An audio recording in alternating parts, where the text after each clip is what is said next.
Welcome into the latest edition of Extra Time. Thanks as always for your questions. Craig, you said, Don, you're in a good mood singing away. Was that you? Just singing away. Oh, there we go. What are you going to do this week, Don? There's no football going on. Oh, I know. Well, I've got games to work on tomorrow, so I'll be analysing the games tomorrow. And then I've got, 5 weeks off.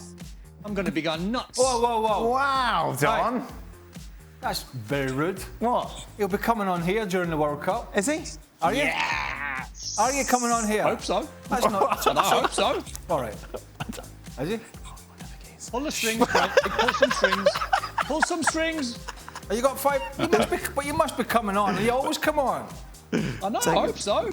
You're just not coming over. The armbands. Take that foot out your mouth. You're just not coming over here. Right, you're coming on. He's digging. I'm Look trying at him. for He's you. digging, Dan. He's Yeah, what are digging. you doing this week? Quickly, moving on. This week, I will have some days off, but then I go back to run my company that needs to be run.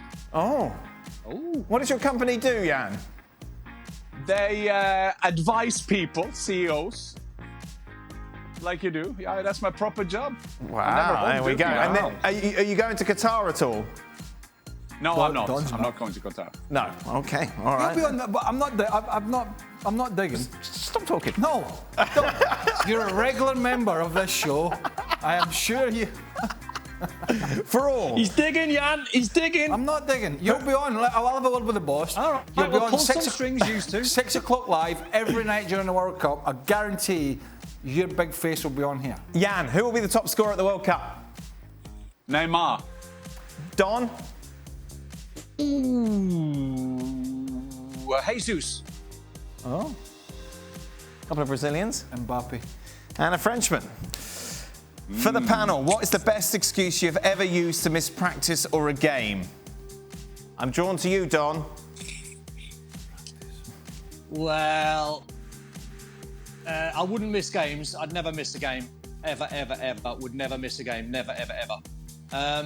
But back in our day, Dan, I think me, Jan and Craig liked a little night out on a midweek. No. Hey, don't put Jan in there.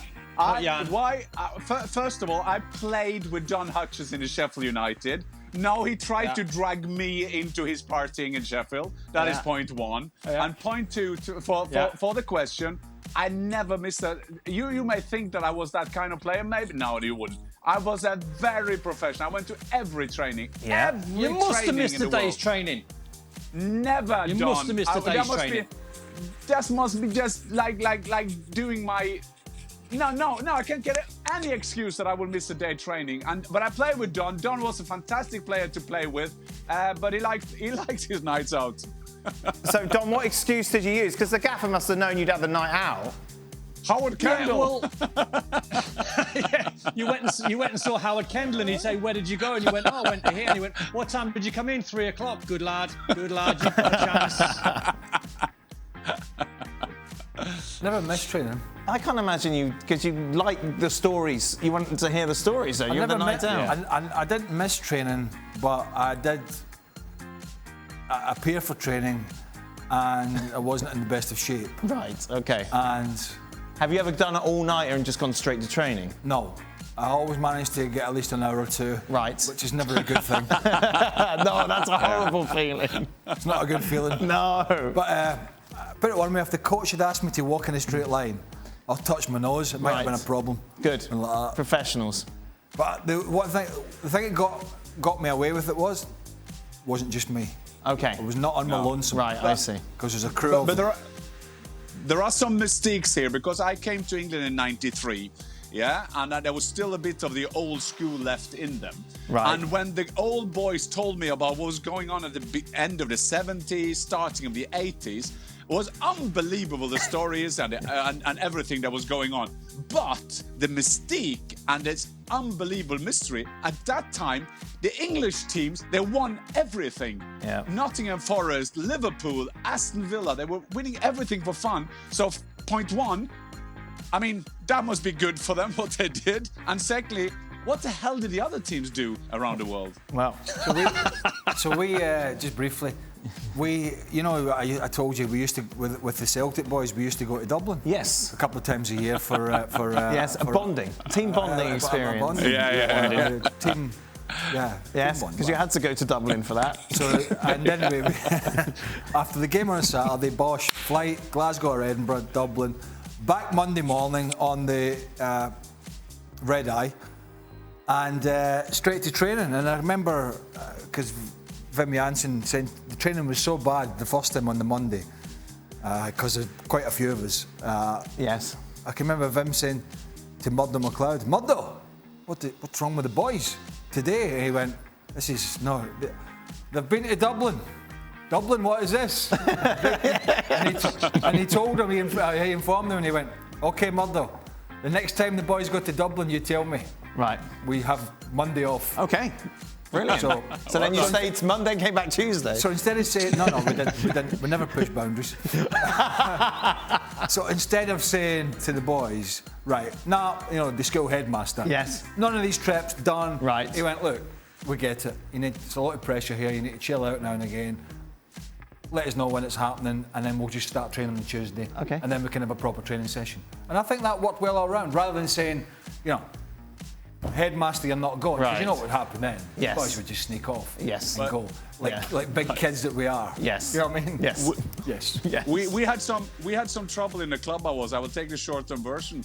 I had a bit trouble. I'm not saying the club, I'm not saying the player. But we were going to the Gran Canaries 6 days before we were going to play Chelsea away. Don Hutchison. And then, no. And then we had a drinking competition between two players, an Englishman and a Scot. The Scot didn't know that the Englishman was not drinking, so he won. He won. Let's put it that way. They took him to bed. I was sober as always, and I thought he can probably die, and I will be the guilty guy. And then I came down to the breakfast. They have taken off his eyebrows. They've shaved off his eyebrows. Yeah. And they had bald at the back and blah blah blah blah. And in the afternoon he was getting sunburned, and then I realized why you need the eyebrows is because your eyes getting swallowed. So I said to the boys, should we wake him up? And the boy said, "Are you an idiot? Of course we're not waking him up." Okay, long story short version. On the way home on the plane, they put like a pencil on his eyebrow, so he came home to his family, and he couldn't play against Chelsea. We lost 5-0 against Chelsea. The analysis after the game was that because we were bad on corners. Yeah, right. We lost 5-0. Wow. Players would do horrible things to you, wouldn't they? Yes. Yeah. I don't think that goes on these days. Shaving off eyebrows and all that sort of shenanigans. That. The good thing is about going to Dublin as well as a Celtic player is nobody'd recognise you. No, of course not. Yeah, not a big support there at all. Just utterly stupid. Question for Jan. Norway's last World Cup appearance was?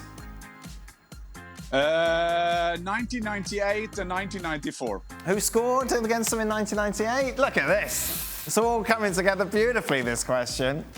There was this handsome man from Scotland. He didn't play. I can't remember his name.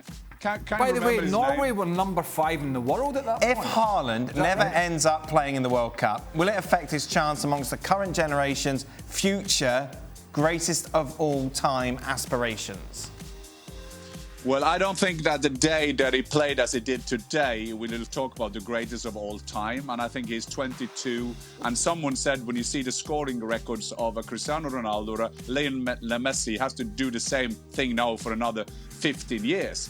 But a lot of people ask me about that. Why is Norway at the World Cup when you have Martin Ødegaard, you have Erling Braut Haaland? It's because that the rest of the players are not good enough. We don't have a broad... What about the question, Jan? Can he be the GOAT if he never goes to the World Cup? Yeah, I guess he can, because sometimes I don't understand this discussion. Messi can't be the biggest because he never won the World Cup, but he's winning the Champions League and he's a fantastic football player. And by the way, Craig, just for the record, when I played for Norway, we were second in the FIFA ranking, just saying. Whoa. Oh, yeah? Wow. Those rankings never make sense, do they? Clearly. No, rubbish. Well, it's an even further hole to fall down, isn't it? Where do Arsenal need to strengthen in January to continue to push for the league, Don? Ooh, good question. Do you know I wouldn't, Dan? I wouldn't rock the boat. I'll tell you what I would do, though. I would make sure whenever Thomas Partey plays a match I would wrap him up in cotton wool because he might be the one. They've got loads of players like Jesus, like Odegaard, like Martinelli, etc., etc. That every single week you watch him and you go, he's amazing, he's amazing. I think Arsenal are a different side when Thomas Partey's not in it. They're a poorer side when he's not in it, and I think wrap him up in cotton wool and you just get him out on a match day because I think he's so important to them. Yeah, we've talked about him a lot, haven't we? Yes. If they lose him, they're pretty screwed. But I even if it's short term, if somebody was to come in just to back up Jesus, I know they've got Eddie and Nketiah, I understand. Right. But maybe if they somebody come in a little bit different to that player, just to come off the bench. I'll tell you who they're looking at, Craig. I think they're looking at Mudryk from Shakhtar. He's been on their radar for a while. Yeah, he's more of a sort of wider player, though, is he not? Rapid. Yeah, left. Well, yeah, he plays on the left, but he's absolutely rapid. If Don's history of transfer rumours is correct, he's never going to be an Arsenal player in a million years. Never. I'll tell you what, with his history of transfer rumours, he could be one of our journalists. Well, let's not get into that. Good. Final question, Craig. Was sacking Tuchel the biggest football mistake of the season so far? No. Not really, no. I mean, did Tuchel get sacked because they were winning games or losing games? Somebody will have to remind me. Losing games? Correct. Would be the... Correct. So the problems were already there.